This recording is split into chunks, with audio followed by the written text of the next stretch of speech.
हमारा terror history इस बात का गवाह है। भारत का ले लीजिए, डॉक्टर जलील अंसारी अर्ली 90s में जो गिरफ्तार हुआ, मुंबई पुलिस ने इसे गिरफ्तार किया। कितना बड़ा डॉक्टर था, और उसने पता है आपने कितने ब्लास्ट किए थे? सारे लो इंटेंसिटी ब्लास्ट किए थे, छोटे छोटे पटाखे 52 ब्लास्ट किए थे। और आप यह मुंबई पुलिस के एक अधिकारी के पॉडकास्ट में चेक करिएगा, राकेश मारिया सर के पॉडकास्ट में मैंने चीज़ सुना, 52 छोटे मोटे ब्लास्ट किए थे। पूरी मुंबई पुलिस परप्लेक्स थी, परेशान थी कि ये कर कौन रहा है, और खाली यही केमिकल डेटोनेटर। और करता कैसे था? पहले ट्रेन का जो टिकट होता था, गत्ते का टिकट आता था, काउंटर टिकट नहीं होता था, गत्ते के टिकट उठाता था। लोकल जो ट्रेन बम्बई की है उसमें किलो के भाव गत्ते के टिकट पड़े रहते हैं, क्योंकि गत्ते का टिकट मिलता था, लोग ट्रैवल किए, फेंक दिए, छोड़ दिए, उनको इकट्ठा करता था, उसके बीच में होल करता था, होल करके वो केमिकल मटेरियल को वो ऐसे डिज़ाइन करता था कि वो सिंक करके जब वो भीग जाएगा तो आग लगेगी। और उसने चौपाटी पे भी किए थे। तो पुलिस परेशान हो गई कि बेसिकली ये काम कर कौन रहा है। उससे कोई बहुत ज़्यादा कैजुअलिटी नहीं होती थी, लो लेवल का ब्लास्ट होता था, क्योंकि उसको रिलीजन को लेके वो इतना रेडिकलाइज था कि उसको चिढ़ थी। दुर्गा पूजा का मेला चल रहा है, उसमें करता था। एक चौपाटी पे कोई रामलीला होती थी हर साल, रामलीला में कर देता था।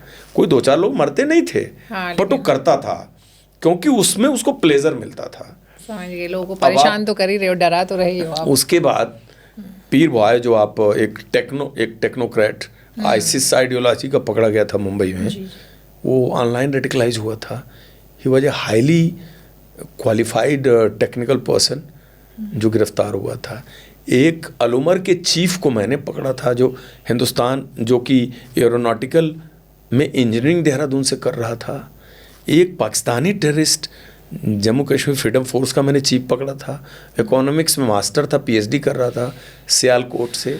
आप खुद देख लें, उसामा बिन लादेन खुद इंजीनियर था, उसका बाप इंजीनियर था। अल जवाहिरी अलकायदा का नंबर 2, वो कैरो यूनिवर्सिटी इजिप्ट से वो सर्जन था। तो टेरर आउटफिट में हाईली एजुकेटेड लोग भी इसके हिस्सेदार बने हैं। नक्सलिज्म में देखिए, अर्बन नक्सल्स में कैसे कैसे फेसेस रहे हैं। और नक्सलिज्म को चला कौन रहा है, या चला कौन रहा था?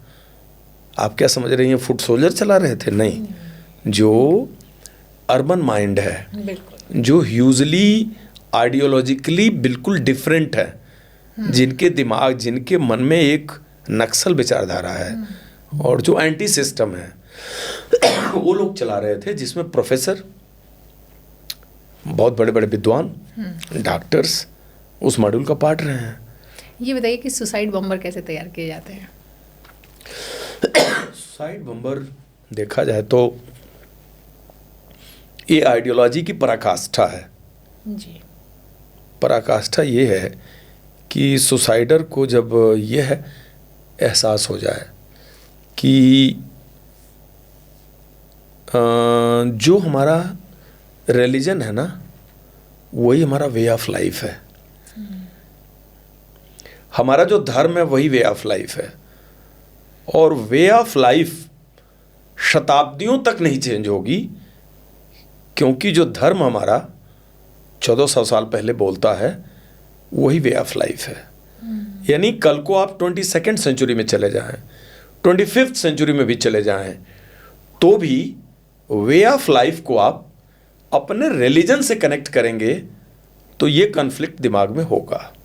नंबर 1, जनरली हमारा जो वे ऑफ लाइफ है वो रिलीजन होना चाहिए, रिलीजन हमारा वे ऑफ लाइफ नहीं होना चाहिए।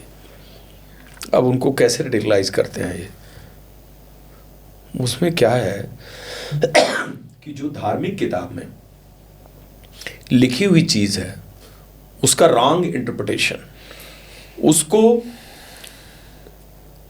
यूथ को ये बताना कि जिहाद आपका धर्म है।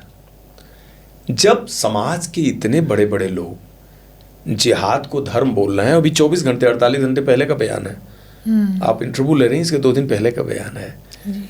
तो पब्लिक में, बच्चों में, मदरसों में, एजुकेशनल इंस्टीट्यूशन में जो बच्चे अभी आज के जनरेशन के हैं, वो सोचेंगे कि इतने बड़े धार्मिक पुरोधा मुझे अगर ये बात बोल रहे हैं तो क्या पता सही बात होगी। फिर उन्हें कहा जाता है कि ये जिहाद एक तुम्हारा कर्तव्य है, ड्यूटी है। जिहाद चॉइस नहीं है, जिहाद इज योर ड्यूटी। जिहाद इज व्हाट? जिहाद वो है जो दूसरे कम्युनिटी का है, उसको आपको मारना है। You have to kill. उसको कोई राइट नहीं है इस दुनिया में रहने का। वो कुफ्र के रास्ते पे है, वो काफिर है। तो ये थॉट प्रोसेस डाला जाता है। और जब तुम काम करोगे ना तो तुम्हारा 72 हो रहा है जन्नत में तुम्हारा वेलकम करेंगे। तुम्हारे मरने के बाद शरीर से खुशबू आएगा, शरीर से इतनी खुशबूदार एक ऑर्डर निकलेगा, एक ऐसा ऑरा होगा कि लोग देख के एकदम अचंभित हो जाएंगे कि इतनी पवित्र शरीर है। और मतलब अनाप शनाप उनको ऐसी ऐसी चीज़ें सिखलाई में डाली जाती हैं। और जो लास्ट पॉइंट है कि सोशल मीडिया के थ्रू छोटे छोटे वीडियो, छोटे छोटे ऑडियो कट करके, पेस्ट करके, मैन्युफैक्चर करके, एजेंसीज हैं, पूरे इंस्टीट्यूशन है जो यही दिन भर प्रोड्यूस करते हैं। एंटी मतलब हेट, एंटी कम्युनिटी हेट, एक घृणा फैलाने वाले एक सिस्टम को क्रिएट करना वीडियो के माध्यम से। जब आप एक यंग माइंड को सुबह से शाम तक यह चीज दिखाओगे तो वह एक पर्टिकुलर कम्युनिटी के प्रति नफरत होगा। अब ये डॉक्टर थे, लेकिन इनका आइडियोलॉजी कौन इनको दे रहा था? इरफान वागे, मौलवी इरफान वागे, एक जाहिल आदमी, एक MBBS के डॉक्टर जो कि नीट टॉपर है और जो MD का मुश्किल सीट लिया है गवर्नमेंट कॉलेज से, ये उसकी आइडियोलॉजी, वो इसको इंडोक्ट्रिनेट कर रहा है।